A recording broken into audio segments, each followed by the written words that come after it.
Marina, ¿nos podés comentar un poco la investigación que estuvieron realizando en el ICIJ sobre los paraísos fiscales alrededor del mundo? Sí, esta investigación surge a través del filtraje de 2,5 millones de documentos secretos sobre cuentas offshore en paraísos fiscales, que llegó al Consorcio Internacional de Periodistas de Investigación, y bueno, a través de fuentes, y esta información ligaba a más de 170 países en todo el mundo,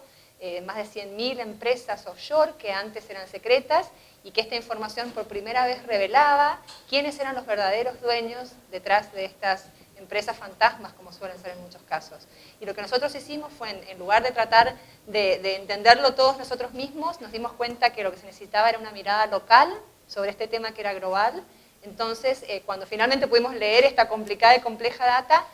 fuimos a periodistas, llamamos a periodistas de distintos países, les entregamos los nombres de las personas que estaban reflejadas de sus países en esta data y los integramos a esta investigación, que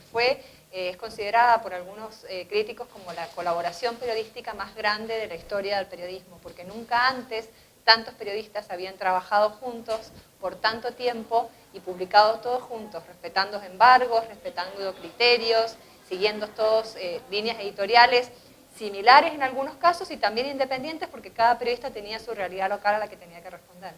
Te iba a preguntar justamente, vos dijiste que trabajaron 112 periodistas de 58 países. ¿Cómo se hace para tener una sala de redacción tan amplia en diferentes partes del mundo? ¿Cómo es el trabajo? Bueno, la sala de redacción es virtual. La sala de redacción existe gracias a las nuevas tecnologías que hoy nos permiten crear foros, usar Skype y usar una serie de otras herramientas en la cual virtualmente podemos estar juntos, periodistas de China, de Chile, de Sudáfrica, de todas partes, atravesando fronteras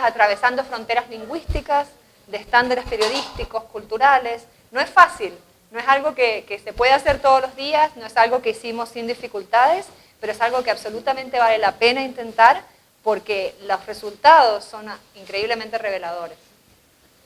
¿Cuál crees vos que es el aporte que le hace el periodismo de investigación a la democracia en los diferentes ejemplos que pudiste ver en diferentes partes del mundo? Bueno, el periodismo es la pata fundamental, una de las patas fundamentales de la democracia. No existe democracia, en mi opinión, sin periodismo. El periodismo revitaliza la democracia, el periodismo ejerce una función de contralor del poder que es esencial, y si el periodismo se acalla, el poder se agranda, se enquista, y en definitiva la que termina perdiendo es la gente, es el ciudadano común. Por eso nosotros siempre nos preguntamos cuando hacemos estas investigaciones, cuando vamos a elegir un tema, si los sistemas que están diseñados para proteger a la gente se encuentran quebrantados. Y son esos sistemas quebrantados, aún en democracia, por supuesto que aún en democracia, no estamos hablando en este caso de dictadura, estamos hablando de periodismo en democracia, se quiebran esos sistemas, la gente sufre y el periodismo, la función es poder revelar información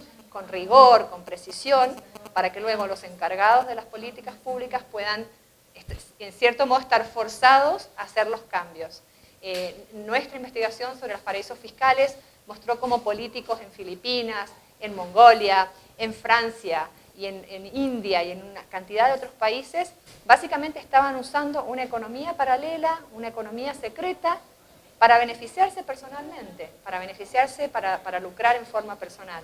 En muchos casos no habían hecho esa declaración. Cuando exigen que los ciudadanos declaren impuestos y paguen grandes cantidades, ellos mismos estaban ciñéndose a una economía propia con reglas propias. Entonces, en ese sentido es cuando nosotros decimos que los paraísos fiscales generan una gran desigualdad y erosionan la democracia. Y por eso la necesidad de que los periodistas entiendan estos temas que son complejos, los investiguen en red y expongan este mundo secreto y oscuro de las cuentas offshore y de los paraísos fiscales.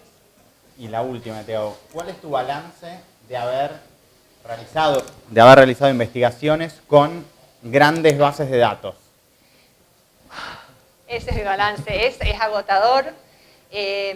Mi balance es que nos tenemos que empezar a formar todos más interdisciplinariamente. Creo que las facultades de periodismo tienen que tener cátedras de periodismo de datos,